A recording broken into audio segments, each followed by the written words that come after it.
जय श्री श्याम दोस्तों विद्या संबल योजना के तहत जारी 2 जिला स्तरीय विज्ञापनों के बारे में जानकारी प्रदान करने के लिए एक बार पुनः मैं आपके समक्ष उपस्थित हुआ हूं। तो पहला जो जिला स्तरीय विज्ञापन जारी किया गया है वो सम्राट पृथ्वीराज चौहान राजकीय महाविद्यालय अजमेर के द्वारा जारी किया गया है। तो इसमें विद्या संबल योजना के तहत जो राजशेष और राजकीय महाविद्यालय हैं उनमें गेस्ट फैकल्टी की नियुक्ति करने के लिए आयुक्तालय कॉलेज शिक्षा राजस्थान जयपुर के आदेश के तहत इस नोडल महाविद्यालय के द्वारा ये जिला स्तरीय विज्ञापन जारी किया गया है।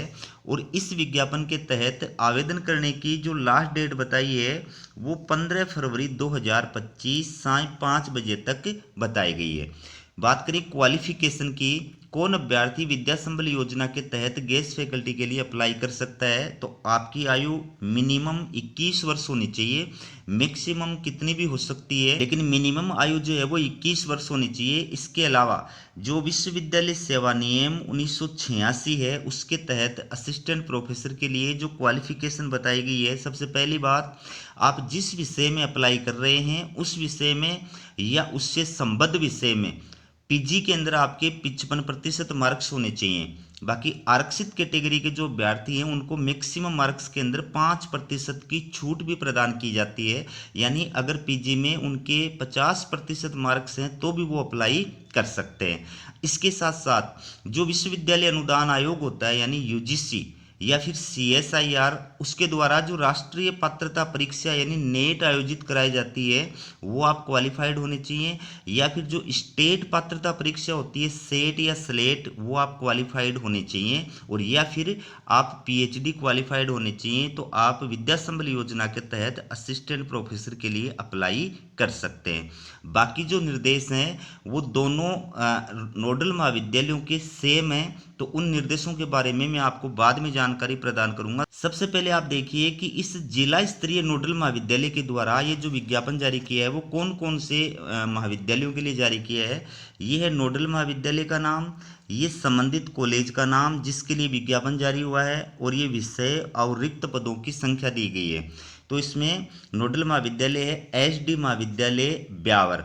तो ये जो महाविद्यालय हैं इनमें से किसी भी महाविद्यालय के लिए अगर आप अप्लाई कर रहे हैं तो इस नोडल महाविद्यालय के अंदर आपको आवेदन फॉर्म जो है वो जमा कराना है। ठीक है, इसमें आप देख सकते हैं अलग अलग जो नोडल महाविद्यालय हैं। ये है SGSG राजकीय महाविद्यालय नसीराबाद। ये जो महाविद्यालय हैं इनमें से किसी भी महाविद्यालय के लिए अप्लाई कर रहे हैं तो नोडल महाविद्यालय जो है ये है, और यहाँ पर आपको आवेदन फॉर्म जमा कराना है। प्रत्येक महाविद्यालय के सामने रिक्त पद और संबंधित विषय के अंदर जो स्थिति है उसकी जानकारी प्रदान की गई है। अगला नोडल महाविद्यालय है राजकीय महाविद्यालय पुष्कर।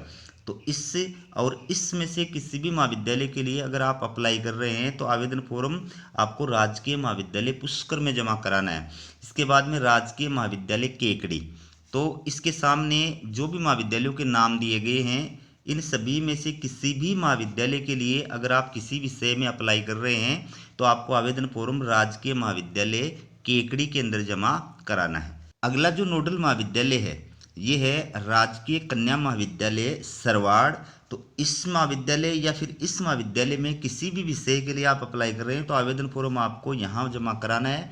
अगला महाविद्यालय है SRKP राजकीय PG महाविद्यालय किशनगढ़। ये 3 महाविद्यालय हैं, इनमें से किसी भी महाविद्यालय के लिए आप अप्लाई कर रहे हैं, एक महाविद्यालय या एक से अधिक महाविद्यालय के लिए, तो आपको अपना आवेदन फॉर्म यहाँ पे जमा कराना है। फिर राजकीय महाविद्यालय अराई, इस महाविद्यालय का आवेदन फॉर्म आपको यहाँ जमा कराना है। इस महाविद्यालय का आवेदन फॉर्म आपको राजकीय महाविद्यालय मसूदा इस नोडल महाविद्यालय के अंदर जमा कराना है। और राजकीय कन्या महाविद्यालय अजमेर, इसका जो नोडल महाविद्यालय है वो है राजकीय महाविद्यालय अजमेर। ठीक है, सम्राट पृथ्वीराज चौहान राजकीय महाविद्यालय अजमेर, इसका आवेदन फॉर्म आपको सम्राट पृथ्वीराज चौहान राजकीय महाविद्यालय अजमेर इसी महाविद्यालय के अंदर जमा कराना है। अब देखिए दूसरा जो जिला स्तरीय विज्ञापन जारी किया गया है वो किस नोडल महाविद्यालय के द्वारा जारी किया गया है। ये है राजकीय महाविद्यालय जोधपुर। ठीक है। तो इस महाविद्यालय के द्वारा ये विज्ञापन जारी किया है और इसमें आवेदन करने की जो लास्ट डेट बताई गई है वो 8 फरवरी 2025 साय 5 बजे तक बताई गई है। ठीक है। तो यहाँ पर महाविद्यालय का नाम है, जहाँ पर आपको आवेदन फॉर्म जमा कराना है, ये विषयों की संख्या है और प्रत्येक विषय के अंदर जो रिक्त पद हैं उनके बारे में जानकारी प्रदान की गई है। तो एक बार आप विज्ञापन देखिए, उसके बाद में निर्देश जो है वो मैं आपको एक साथ बताऊंगा। तो ये जो महाविद्यालय राजकीय महाविद्यालय जोधपुर, इसके अंदर इन विषयों के अंदर आवेदन फॉर्म आमंत्रित किए गए हैं। फिर है राजकीय महाविद्यालय झंवर, इसका आवेदन फॉर्म आपको इस नोडल महाविद्यालय में जमा कराना है और इस महाविद्यालय का आवेदन फॉर्म आपको इसी महाविद्यालय में जमा कराना है। इसके बाद में देखिए अगला 3 नंबर का है डॉक्टर भीमराव अंबेडकर राजकीय महाविद्यालय बिलाड़ा। तो इसके अंदर ये रिक्त पद हैं प्रत्येक विषय के अंदर और इसका आवेदन फॉर्म आपको इसी महाविद्यालय में जमा कराना है। इसके बाद में राजकीय कन्या महाविद्यालय बिलाड़ा, इसके अंदर इन विषयों के लिए आवेदन फॉर्म आमंत्रित किए गए हैं और इसका आवेदन फॉर्म आपको डॉक्टर भीमराव अंबेडकर राजकीय महाविद्यालय बिलाड़ा यहाँ पर जमा कराना है। ये नोडल महाविद्यालय है। ठीक है।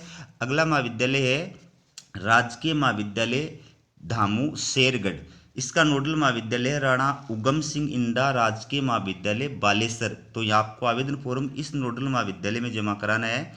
फिर है राजकीय कन्या महाविद्यालय बालेसर, इसका आवेदन फॉर्म भी आपको राणा उगम सिंह इंडा राजकीय महाविद्यालय बालेसर यहाँ पे जमा कराना है। प्रत्येक महाविद्यालय के सामने विषयों की और रिक्त पद की जो है वो जानकारी प्रदान की गई है। अगला जो राजशेष महाविद्यालय है वो है राजकीय कन्या महाविद्यालय ओसियां, इसका आवेदन फॉर्म आपको इसी नोडल महाविद्यालय में जमा कराना है। फिर है राजकीय महाविद्यालय ओसियां, ये विषय है और इसका आवेदन फॉर्म आपको इसी नोडल महाविद्यालय के अंदर जमा कराना है। इसके बाद में अगला जो महाविद्यालय है ये है राजकीय महाविद्यालय लोहावट। ठीक है। इसका ये नोडल महाविद्यालय है राजकीय महाविद्यालय ओसियां, तो आवेदन फॉर्म आपको इस नोडल महाविद्यालय में जमा कराना है। फिर है राजकीय कन्या महाविद्यालय लोहावट, इसका ये नोडल महाविद्यालय है, आवेदन फॉर्म आपको इस नोडल महाविद्यालय के अंदर जमा कराना है। और प्रत्येक राजशेष महाविद्यालय के सामने रिक्त जो पद हैं प्लस विषय जो है उनकी जानकारी प्रदान की गई है। राजकीय कृषि महाविद्यालय ओसियां, इसका जो नोडल महाविद्यालय है वो राजकीय महाविद्यालय ओसियां है, तो आवेदन फॉर्म आपको यहाँ पे जमा कराना है। फिर है राजकीय महाविद्यालय फलोदी, इसका आवेदन फॉर्म इसी नोडल महाविद्यालय में जमा कराना है। और राजकीय कन्या महाविद्यालय फलोदी, इसका जो नोडल महाविद्यालय है वो है राजकीय महाविद्यालय फलोदी, आवेदन फॉर्म आपको यहाँ पे जमा कराना है। ठीक है। अगला जो राजकीय महाविद्यालय या राजशेष महाविद्यालय है वो है राजकीय कन्या महाविद्यालय जेसला पटियाली और ये इसका नोडल महाविद्यालय है। फिर है राजकीय महाविद्यालय ढेंचू, ये इसका नोडल महाविद्यालय है। फिर है राजकीय महाविद्यालय बावड़ी और फिर है राजकीय कन्या महाविद्यालय तिवरी मथानिया। तो प्रत्येक महाविद्यालय के सामने रिक्त जो पद है और विषय के अंदर रिक्त पदों की जो जानकारी है वो आपके सामने स्क्रीन पे दी गई है। अगला जो महाविद्यालय है वो है राजकीय महाविद्यालय आसोप, ये इसका नोडल महाविद्यालय है जहाँ पर आपको आवेदन फॉर्म जमा कराना है। ये अगला महाविद्यालय राजकीय कन्या महाविद्यालय भोपालगढ़ और ये इसका नोडल महाविद्यालय है। फिर है राजकीय महाविद्यालय लूणी, ये नोडल महाविद्यालय है, आवेदन फॉर्म इसी महाविद्यालय के द्वारा आमंत्रित किए गए हैं। अगला महाविद्यालय है राजकीय महाविद्यालय लूणावास भाकर और इसके आवेदन फॉर्म इस नोडल महाविद्यालय में जमा कराने हैं।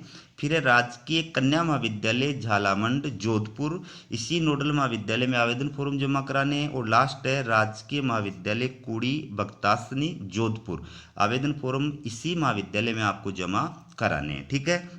तो इस प्रकार से 2 जिला स्तरीय नोडल महाविद्यालयों के द्वारा और 34 अलग अलग राजशेष या राजकीय महाविद्यालयों के लिए विद्या संबल योजना के तहत गेस्ट फैकल्टी की नियुक्ति के लिए ये विज्ञापन जो है वो जारी किया गया है।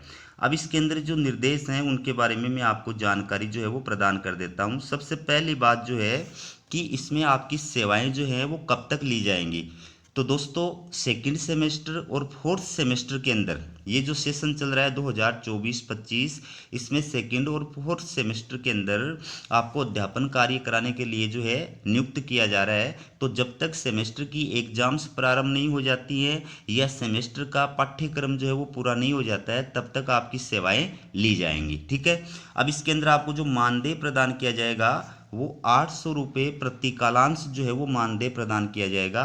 और जैसे ही आपके 50 कालांश पूरे होंगे आपको 40,000 रुपये मानदेय जो है वो प्रदान किया जाएगा। ये आपको ध्यान रखना है। अब बात करें आवेदन फॉर्म कैसे करना है, कहाँ से डाउनलोड करना है, कौन कौन से डॉक्यूमेंट्स जो हैं वो लगाने हैं। तो दोस्तों इस बारे में मैंने 2 दिन पहले ही वीडियो अपलोड किया है। इसी प्लेलिस्ट पर आप वो वीडियो जा करके देख सकते हैं। उसमें पूरा जो है जानकारी प्रदान की गई है कि आवेदन फॉर्म कहाँ से डाउनलोड करेंगे, उसको कैसे भरेंगे, उसके साथ कौन कौन से डॉक्यूमेंट्स लगाएंगे और किस प्रकार से उसको जो है जमा कराएंगे। इस बारे में पूरी जानकारी जो उस वीडियो के अंदर प्रदान की गई है। ठीक है, तो हमारा ये वीडियो आपको कैसा लगा कमेंट करके जरूर बताइएगा। वीडियो देखने के लिए आप सभी का बहुत बहुत धन्यवाद।